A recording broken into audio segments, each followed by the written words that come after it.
3 எண்களின் விகிதம் 3:4:7 மேலும் அவற்றின் பெருக்கல் பலன் 18,144 எனில் அந்த எண்கள் என்னன்னு கேட்குறாங்க. ஃபஸ்ட்டு என்ன பண்ணுறோன்னா அந்த 18,144 வந்து மூணால் வந்து என்ன பண்ணுறோம் வகுத்து ஃபஸ்ட்டு எழுதுகிறோம். அந்த ஆன்சர் கிடைக்கும்ல, அந்த ஆன்சரை என்ன பண்ணுறோம் மறுபடியும் 4ஆல் வகுத்து எழுதுகிறோம். 3ஆல் வகுத்து கிடைக்கிற ஆன்சரை வந்து என்ன பண்ணுறோம் மறுபடியும் என்ன பண்ணுறோம் இப்போ 6048ன்னு கிடைக்குது. இதை என்ன பண்ணுறோன்னா 4ஆல் வகுத்து எழுதணும். இப்போ இதில் கிடைக்கிற ஆன்சர் வந்து என்ன கிடைக்குது அப்படின்னா 1512ன்னு கிடைக்குது. இதை வந்து நம்ம என்ன பண்ணுறோன்னா இந்த 7ஆல் வகுத்து எழுதணும். வகுத்தா கடைசியாக நமக்கு என்ன கிடைக்குது அப்படின்னா 216 அப்படின்னு கிடைக்குது. இது வந்து என்ன எண்ணுனா ஒரு கன எண்.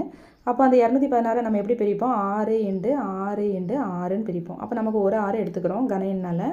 அந்த 6 என்ன பண்ணுறோம் அப்படின்னா இந்த எண்கள் கேட்குறாங்கல்ல 3,